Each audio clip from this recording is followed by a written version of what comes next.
Kalau mencermati dari apa yang disampaikan baik oleh Anies Baswedan, Ganjar Pranowo, Prabowo Subianto dalam gagasan-gagasan yang mengemuka di kegiatan di UGM kemarin, saya kira ada dua hal yang perlu dicermati.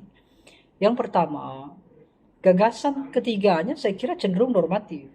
Lebih banyak justru mereplikasi apa yang sebetulnya sedang dilakukan oleh Presiden Joko Widodo. Meskipun tampak sedikit berbeda pada aspek gagasan dan juga ide-ide politik Anies Baswedan. Itu pun hanya sekedar melakukan replikasi sekaligus melakukan revisi minor terhadap apa yang disampaikan atau sudah dijalankan oleh pemerintahan Joko Widodo sekarang. Beberapa hal misalnya terkait dengan kesejahteraan rakyat, bagaimana kondisi ekonomi kerakyatan, tidak ada yang baru baik dari Ganjar Pranowo, Prabowo Subianto maupun Anies Baswedan.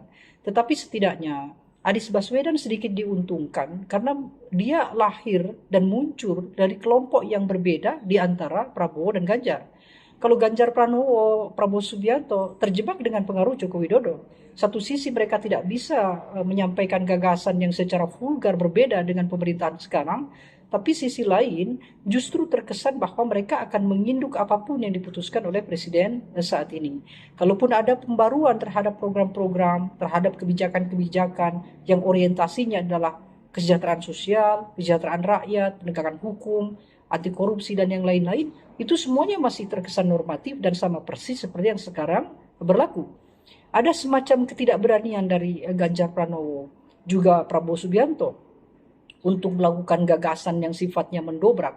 Ini tentu berbeda dengan Prabowo di 2019 yang begitu menggebu-gebu soal misalnya kebocoran uang negara misalnya. Anies Baswedan sekalipun yang punya kesan berbeda dan punya kesan berani, itu juga tidak secara total bahwa dirinya menempatkan sebagai oposisi dari kekuasaan. Karena bagaimanapun juga mungkin ini dipengaruhi oleh koalisi yang di dalamnya ada PKB yang mau tidak mau bagian dari pemerintah dan sedang tidak memiliki masalah dengan pemerintah. Meskipun Nasdem juga bagian dari pemerintah, masih ada di kabinet. Tetapi tentu kita semua menyaksikan beberapa waktu lalu Nasdem sedikit punya ketegangan dengan kekuasaan.